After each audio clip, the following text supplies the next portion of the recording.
Olá, minha irmã, que a graça do Senhor Jesus esteja com você e a paz venha reinar no seu coração, na sua casa, em meio à sua parentela.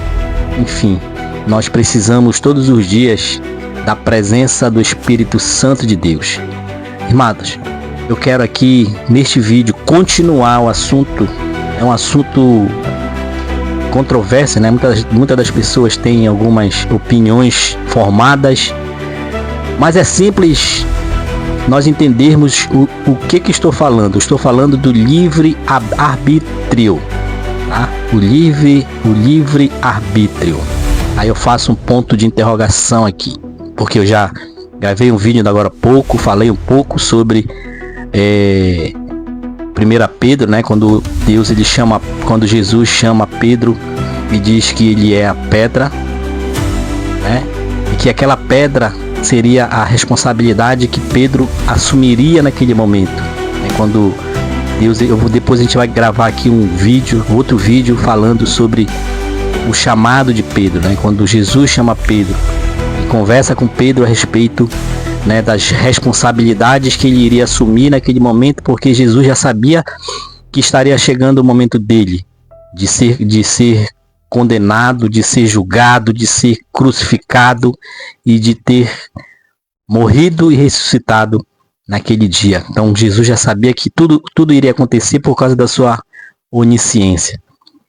Então, queridos, eu estou gravando este vídeo aqui especificamente para falarmos sobre essa questão do livre-arbítrio, né? Inclusive já teve alguém que fez um comentário dizendo que o livre-arbítrio não existe.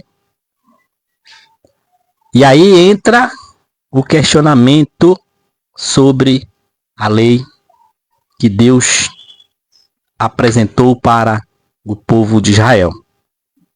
E nós, como nós entramos, né, o povo de Israel desobedeceu a ordem do Senhor, e nós, que não somos israelitas, nós somos povos comuns, mas que através de Jesus Cristo, através, né, de toda a história, né, que acontece para nós conhecermos o nosso Jesus Cristo, para Ele vir se despir da sua glória e morrer por nós, por mim, por você.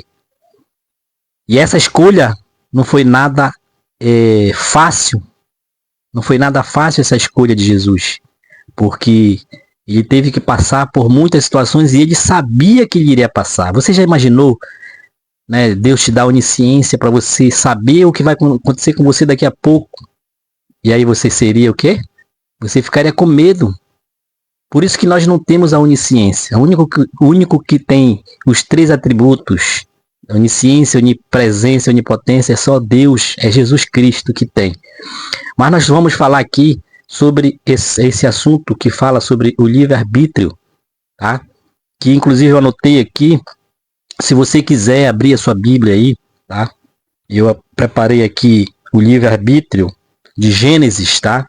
Gênesis capítulo 2, do versos 16 e 15, você pode ler, tá? Gênesis capítulo 2, do versos 16 e 15. Em Josué também você pode abrir lá em Josué 24, 15, tá? Em Apocalipse, que vem falar do capítulo 3, do versos 2, né? Eis que estou à porta e bato. Deuteronômio também, 30, 19. Então são esses 3. Tem mais, tá? Mas não adianta também botar um monte de referências, né? Porque vai chegar a um denominador comum, que é o que nós queremos descobrir, né, sobre a questão do livre-arbítrio.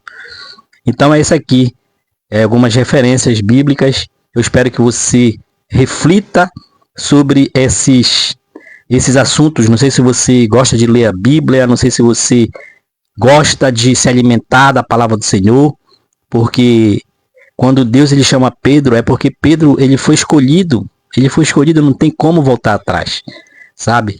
Então, o livre-arbítrio é a capacidade de um agente tomar decisões e realizar ações de forma autônoma e consciente, sem ser determinado por causa de coisas externas ou internas.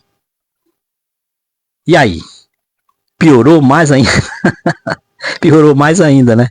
Então, gente, eu vou repetir aqui, ó. O que é o livre-arbítrio? É a capacidade de um agente tomar, ou um agente ou indivíduo, né? Tomar decisões e realizar ações de forma autônoma. O que é uma pessoa autônoma? Uma pessoa que, por exemplo, alguém que trabalha por conta própria. Trabalha só ele. Por exemplo, delivery. Alguém que... Eu sou delivery, eu faço entrega de moto. Eu sou autônomo. Eu trabalho só eu e a minha moto. Então eu sou autônomo, eu posso trabalhar, eu posso não trabalhar. Por exemplo, hoje eu tomei a decisão de não trabalhar, porque está chovendo aqui em Belém do Pará, eu ainda estou em Belém do Pará, eu volto no dia 29 agora, eu estou, graças a Deus, voltando para a minha casa, né, lá em Santa Catarina, mas estou aqui gravando, eu tomei a decisão, olha só o livre-arbítrio. Só que não existe só esse tipo de decisão, existe outras decisões. Estou falando aqui da questão que aqui no meu rascunho aqui fala das ações de forma autônoma, ou seja, você é livre para tomar as decisões, se você concorda ou não sobre a questão do livre-arbítrio. Só que existe, em meio a tudo isso, tá? Tem mais coisas aqui para ler, sendo essencial para a responsabilidade moral. Né? Tem a questão do moral também, né? Só que a Bíblia, quando nós lemos a palavra do Senhor, quando nós nos alimentamos da palavra do Senhor, nós vamos compreender que não existe um outro lugar para nós tomarmos decisões de ir sem estar na presença de Deus.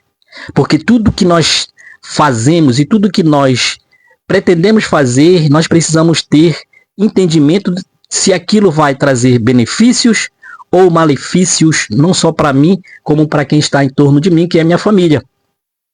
De uma certa forma, o livre-arbítrio, ele está aqui, mas quem compreende o Evangelho vai entender que o livre-arbítrio é apenas para aquelas pessoas que estão divididas. Porque quando eu entendi o Evangelho, eu aceitei o Evangelho na minha vida e estou até hoje, não por pressão, mas porque eu me sinto livre de anunciar o Evangelho, de pregar o Evangelho, de ajudar os afazeres no ministério que nós fazemos parte. Então, o livre-arbítrio, de uma certa forma, ele existe, mas você precisa compreender até que ponto você pode ter essa liberdade de ir e vir. Todos nós temos essa liberdade de ir e vir. Mas não é só o ir e vir, é o que você vai fazer através desse livre-arbítrio, através dessa liberdade que você tem. Porque Deus, quando ele tirou o povo do Egito, né, que passou 430 anos no deserto, aliás, no Egito, por causa da desobediência, por causa do livre-arbítrio, eles tiveram a liberdade de ir. Mas eles sofreram 430 anos. Eles ficaram no cativo, ficaram escravos lá no Egito. O livre-arbítrio. Eles usaram o livre-arbítrio dele. O Senhor deixou eles irem por causa do livre-arbítrio. Só que se você quer um local para você eternamente morar, você precisa ter a questão da obediência. Porque a obediência faz parte do livre-arbítrio. De você obedecer ou não. Porque, então Deus ele vai falar para onde eu devo ir? Não, você é livre. Você é livre. Só que nós temos o direito de ir e vir. Só que quando a gente toma decisões precipitadas, nós vamos pagar um preço. É igual quando você compra algo, se você não pagar, seu nome fica sujo. É o livre-arbítrio. É o livre-arbítrio. Então, que nós possamos entender a questão do livre-arbítrio. Ele existe, mas tem consequências de você ir e fazer algo que venha desagradar a Deus e a você e a sua família. Mas existe o livre-arbítrio para quem quer obedecer. Para quem não quer obedecer, não existe livre-arbítrio. Para quem quer obedecer, existe livre-arbítrio, porque eu quero adorar Deus e Espírito em verdade, da minha própria vontade. Não porque alguém